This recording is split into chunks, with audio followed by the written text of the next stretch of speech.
So, what is the meaning of life? I mean, why are we here?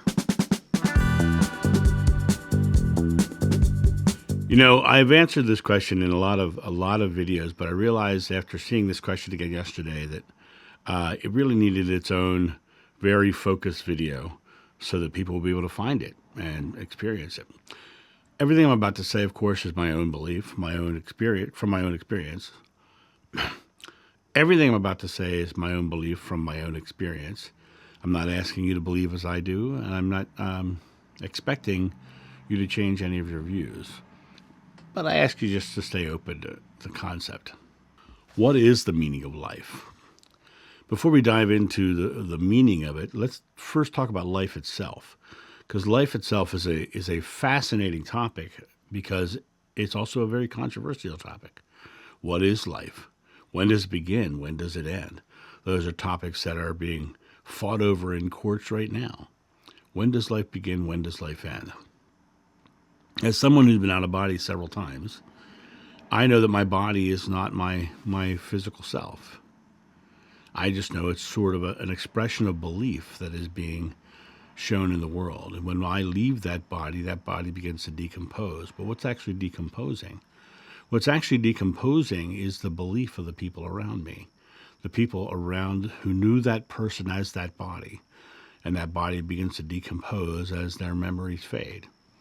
And it becomes a very different sort of expression.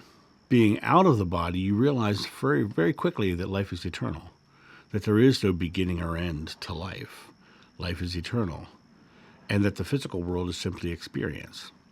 Now, a lot of the New Age beliefs will talk about it being a school, that you have to learn specific fated lessons, and that you're destined to live this thing because of that thing. In reality, my belief is that it's simply experience. But what's it experiencing? That's the key. What is it experiencing? Well, in my regression, one of the things that happened was Yeshua walked over and touched me on the heart. And I went into this pure, unconditional love that I felt coming from him before he touched me. Going into that pure, unconditional love, and I say it exactly the way Neil Donald Walsh says it, pure love. I used to say unconditional love, but after hearing his terminology, I think it's more apropos. I think it fits better. It's pure. There's a purity to it. There's no inclusions. There's no dark spots in it. It's just pure love without anything. So I believe what we're here to experience is the illusion of its lack.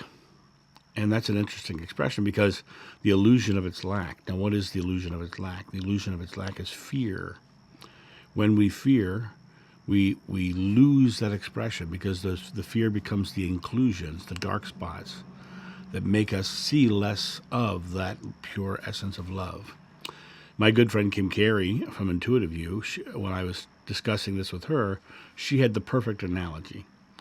She said, imagine if you were living in a world that was pure white, and you're pure white, and the table's pure white, and the chair's pure white, and everything's pure white, and your whole life is experiencing nothing but pure white. Could you describe pure white, or could you know how good pure white feels? You can't, because you have nothing to compare it against. You have no contrast to say, okay, now I can experience what white is, because now I know red or black or blue. And it's that concept of coming here to experience the many facets of love through the illusion of its lack, or also through the possibility of giving love or receiving love. It's about coming here and experiencing love in many forms and many facets through the illusion of its lack. And in science, they would call it a baseline, something you measure against.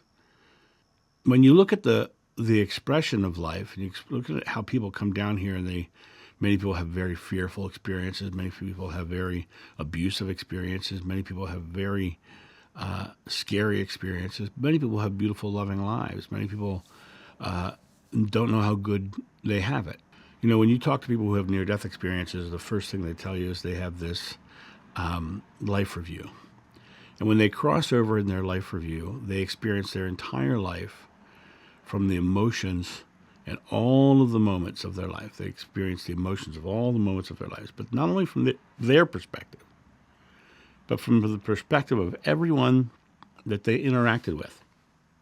They feel those moments from their emotional point of view too.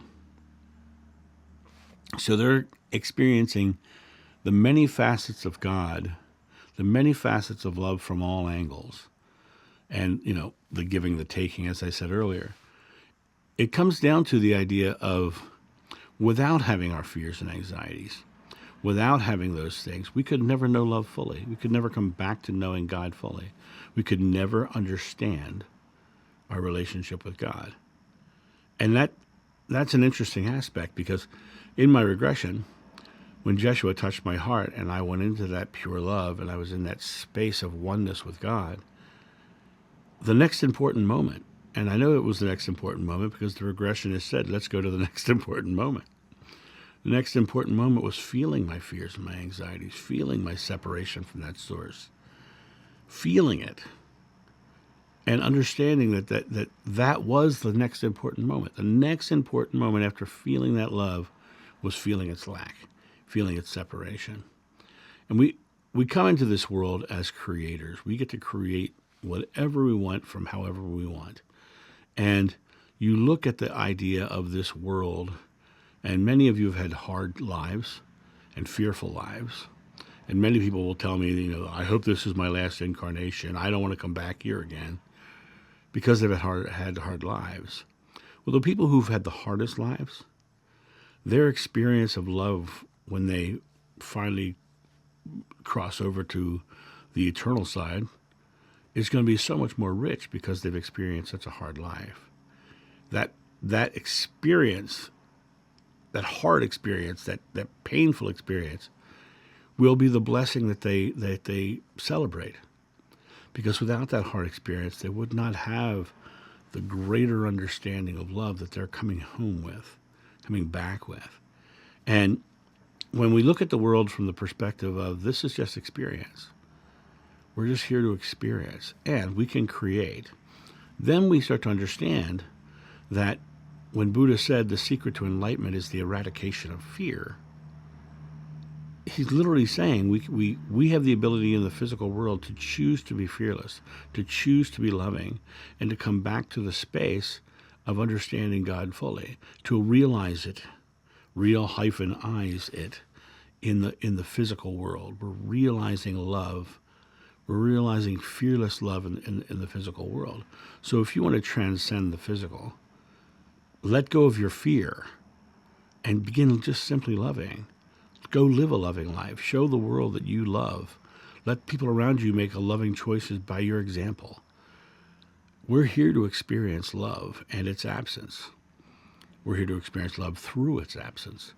We're here to experience love, and we're here to express love, and we're here to overcome our fears so that we can understand and be love more fully. So why are we here? What is the meaning of life? The meaning of life is to understand God, to understand love, and God is love. And when you come to that space of understanding God while you're still here, you reach enlightenment. Now, what is enlightenment? The word enlightenment is a fascinating word. Many people think it's this big, grand epiphany of light shows, a full understanding of everything.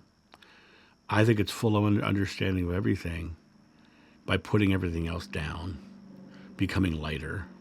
I'm enlightened because I've stripped away all the fear, all the anxiety, all the stresses of the world, and I've just come back to being loving. That's what I think it means. No one in this world is perfect, because if they were perfect love, they wouldn't be in this world. This world is the place of experience. And so when you come to the space of realizing that you're just here to experience, so that you can come to know God more fully and come to know love more fully, and that you also have the ability to bring heaven to earth by being the love here. Bring the heaven to earth and be the love here. That's the choice you can make. If you want to really experience something phenomenal, just be love. Love everybody around you. Don't judge them for their color, their gender, their choices. Just love them. Understand that people who are doing harmful and hurtful things are afraid. And you begin to understand that you can give love in those moments and abate their fears and their anxieties. And it really comes down to you saying, I am loving, rather than I am fearful.